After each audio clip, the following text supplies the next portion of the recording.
ये पूरी दुनिया एक सपने जैसी है।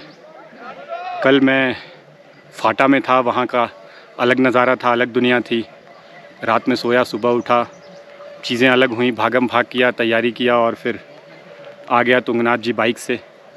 चोपता पर मैंने गाड़ी खड़ी की और फिर उसके बाद पैदल चल पड़ा। यहाँ के नज़ारे अलग ही हैं, ऐसा लग रहा है कि एक नई रात का नया सपना शुरू हो गया है। ये पूरी दुनिया, ये पूरा जीवन एक सपने जैसा ही है। पल पल नज़ारे बदलते हैं, चीज़ें बदल जाती हैं। जैसे जैसे दिन बदल रहे हैं वैसे वैसे मैं जगह बदल रहा हूँ। मुझे ओशो की एक कहानी याद आती है कि ये सारी धरती एक सपना है।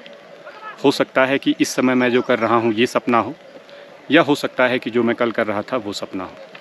तो ये सपने जैसा ही है, और सपने में जीने के लिए, सपने देखने के लिए कोई बाध्यता नहीं होनी चाहिए, कोई बंदिश नहीं होनी चाहिए, कोई अंकुश नहीं होना चाहिए। जितना देख सकते हैं, जितना सोच सकते हैं।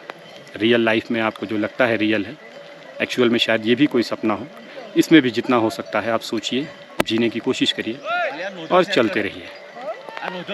मुझे ओशो की एक कहानी याद आती है। उस कहानी में वो जापान की चर्चा करते हैं। जापान के एक साधु थे, स्वांगत्सु।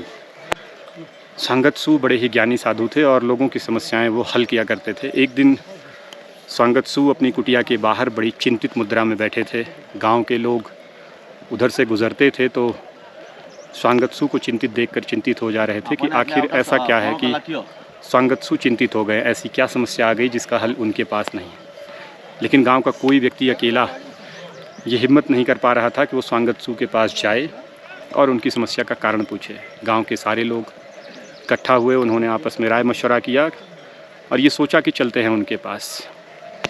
लोग पहुंचते हैं स्वांगत्सु के पास और पूछते हैं, महाराज क्या समस्या है, क्या आप इतने चिंतित दिखाई दे रहे हैं, सुबह से हम सब आपको देख रहे हैं।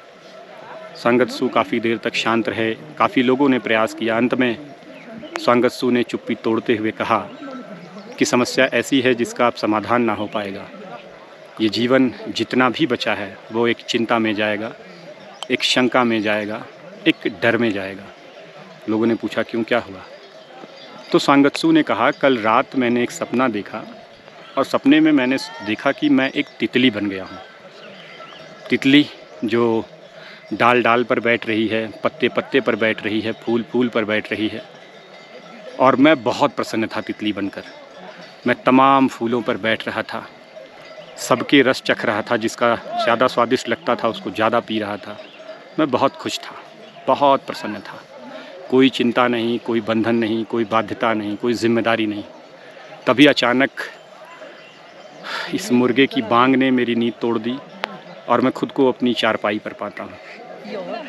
तो फिर लोगों ने कहा कि महाराज इसके बाद क्या हुआ? उन्होंने कहा, बस मेरी नींद खुली और मैं चारपाई पर था, यही मेरी चिंता का विषय है। तो लोगों ने कहा, इसमें चिंता की कौन सी बात है?